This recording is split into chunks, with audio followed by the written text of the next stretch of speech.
আমাদের মুক্তিযোদ্ধাদের জন্য যে কোটা সেটা বাতিল করতে হবে, নারীদের কোটা বাতিল করতে হবে, অমক সমক, সেটা কিন্তু একবার বাতিল করা হয়েছিল, কিন্তু ফলাফলটা কি?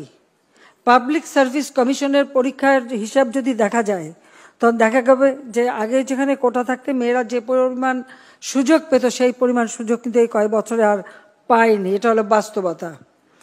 এমনকি অনেক অনেক জেলা, প্রত্যন্ত অঞ্চল, সে অঞ্চলের মানুষগুলি কিন্তু বঞ্চিত থেকে গেছে, তারাও চাকরি পাচ্ছে না।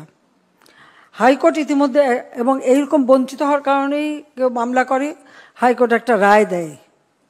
হাইকোর্টের রায় আমরা সবসময় সেটাই মেনে নেই, কিন্তু আমরা দেখলাম যে এখন কোটা বিরোধী আন্দোলন আবার গড়ে তোলার চেষ্টা, ছেলেমেয়েরা লেখাপড়া বাদ দিয়ে এখন কোটা বিরোধী আন্দোলন করে, সেখানে মেয়েরাও করে। এখানে আমার একটা প্রশ্ন আছে, যারা এর আগে কোটা বিরোধী আন্দোলন করেছিল তারা যে পাবলিক সার্ভিস কমিশনে কতজন পরীক্ষা দিয়েছিল আর কতজন পাশ করেছে, সেই হিসাবটা একটু বের করা দরকার। তারা দেখাক যে পরীক্ষা দিয়ে তারা বেশি পাশ করেছিল, মেয়েরা বেশি পাশ করে বেশি চাকরি পেয়েছে কিনা, সেটাকে তারা প্রমাণ করুক।